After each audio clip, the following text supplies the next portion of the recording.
I want to explain to you guys the concept of the basic personal amount. That is probably one of the most important things you're going to learn right now.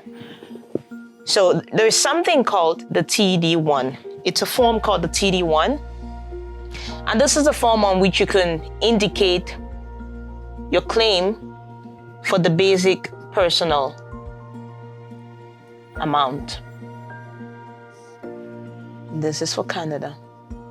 For 2023, the basic personal amount on the federal side was $15,000. And this gives you rights to a non-refundable tax credit at 15%. So this would be $250. So that's to say your first $15,000 of income gets this non-refundable tax credit of $250. So if you only make $15,000 as your income, for example, you basically have no taxes to pay because this credit's gonna wipe off everything for you, okay? If you're in Quebec, this amount for 2023 was $17,183, and it gives you access to like a 14%, I'm rounding that up. So this is about $2,406 in dollars, okay? So this basic personal amount, when your payroll is being set up, this information is useful for you to indicate to your employer what's particular about your situation so that this is going to be taken into consideration when they are filling out your payroll and everything around that. Now, this amount that you see here, it's an amount for the year. So this amount resets at the start of every year. For 2024, it's a different amount. We're going to get to that, but this relates to 2023, which is what this video is about, because you guys are filing your taxes right now. Now, with the concept of this, because it's an amount which is for the whole year, you can't claim it from multiple employers. Technically, you can do that, but at the end of the year, when we're doing your tax filing, it's like a reconciliation of what you paid minus what you should have paid, and that difference, if you overpaid, you're gonna get a refund. If you underpaid, then you have to pay additional to the government. And this is just a very basic situation because there are multiple factors that could affect whether or not you get a refund or you pay additional taxes to them. But this is a simple scenario where I'm going to just use this to demo the point I'm trying to make right here. So if you have one employer, you probably would not have an issue because that one employer is only going to allocate you the basic personal amount of $15,000 for the year.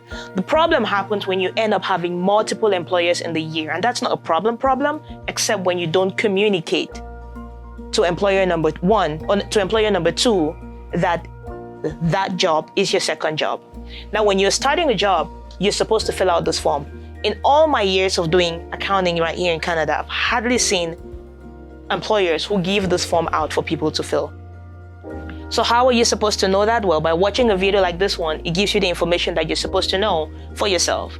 Now, I came across a situation where when I was filing someone's taxes, they had 3 jobs in the year. So employer number 1, employer number 2, and employer number 3. What's the situation? Employer number 1 had allocated the basic personal tax credit, which gave rise to $22.50 of a tax credit, right? Again, non-refundable tax credit. Employer number 2 had allocated as well that, which gave rise to another $250. And employer number 3 had allocated that, which gave rise to another $22.50. Now, these gave rise to a total of $6,750 in non-refundable tax credits allocated to one single person, when you're only entitled to this. Now, on a month-to-month basis, what the effect you're gonna see is that you get more money in your bank account, more money in your as a net pay. But when it comes time to filing your taxes, your T1 personal income taxes, this quote-unquote reconciliation that is done between what you paid versus what you should have paid this reconciliation will be done in the back end of doing all of your taxes. And that's where you get to a situation where you were allocated more credits than you should have, and so you were deducted less taxes than should have being deducted from you. And this is one of the situations that will result in you having to pay back taxes to the CRA, or in the other case to Revenue Quebec, just based on a simple omission that you did not fill this form to communicate to employer number 2 and employer number 1, to employer number 2 and employer number 3, that you had an employer number 1 within the year. Why is this useful to you?